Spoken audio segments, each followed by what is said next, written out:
हमें ये समझना पड़ेगा कि जो दुनिया बदल रही है उसमें हम कहाँ खड़े हैं। आज एआई का युग है, एक नए युग का निर्माण हो रहा है।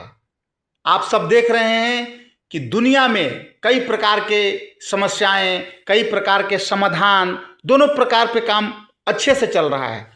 सब प्रॉब्लम वाले प्रॉब्लम खड़ा कर रहे हैं और सॉल्यूशन वाले सॉल्यूशन ढूंढ रहे हैं। वो दोनों वर्ग है कि अपने अपने ढंग से लगा हुआ है।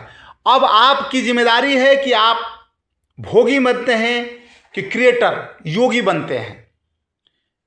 एक समाज ऐसा है जो भोगने के लिए पैदा हुआ है और एक समाज ऐसा है जो पैदा करता है, योग करता है। तो आपको उसमें अपने आप को किस स्थान में पैदा करते हैं ये आपकी जिम्मेदारी है और आपकी अपनी समझ है।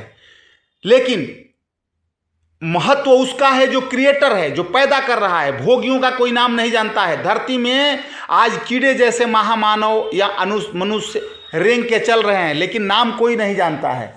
नाम तो उसका चलता है जो पैदा कर रहे हैं, क्रिएटर्स हैं। वो चाहे वैज्ञानिक हैं, सोशल लीडर हैं, उनका नाम चलता है। आज से 1947 में भी, पहले आप देखेंगे 80 साल पहले भी बहुत सारे भारत में लोग पैदा हुए होंगे, लेकिन गिनती के 2-4 लोगों के नाम जाना जाता है। महात्मा गांधी हो गए, भगत सिंह हो गए, जवाहरलाल नेहरू हो गए, जहांगीर भाभा हो गए, उस समय विनोबा भावे हो गए। ये लोग क्रिएटर थे, भोगी नहीं थे। अपने अपने क्षेत्र में वो काम कर रहे थे। तो आपको भी अपने अपने क्षेत्र चुनना है और काम करना है। समाज चूंकि एक चीज से नहीं बनता है, समाज में हर वर्ग का ही उतना ही महत्व है। जैसे कि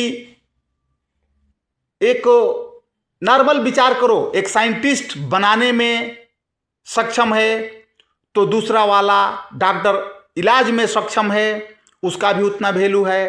तीसरा जो संत महात्मा है, संत महात्मा वो नहीं कि जो दिन भर कथा बाँच करके लोगों को इंगेज कर रहे हैं, नहीं।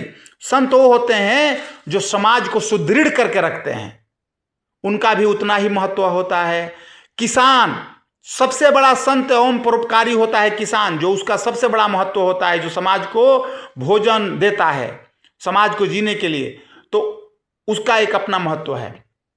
तो आपको उनमें कहीं ना कहीं जगह बनाना है। मैं एक छोटी सी बात बता देता हूं कि जब मैं रिटायर होकर के आ रहा था तो एक कनाडियन और महिला थी, वो हमारे साथ बैठी थी। तो बातचीत के सिलसिले में जब मैं उनसे चर्चा किया कि भारत और कनाडा में क्या अंतर आप देखती हैं, तो उन्होंने बोला कि देखिए, कनाडा और भारत में जो मुझे सबसे जरूरी और मूलभूत अंतर दिखाई दे रहा है वो जवानों में दिखाई दे रहा है, बच्चों में दिखाई दे रहा है कि कनाडा के हर बच्चा काम करता है, अमेरिका का हर बच्चा काम करता है, जबकि भारत में बच्चे काम नहीं कर रहे हैं। बच्चे किताबों में छुपे हुए हैं, टाइम पास कर रहे हैं, रील देख रहे हैं, मोबाइल में लगे हुए हैं।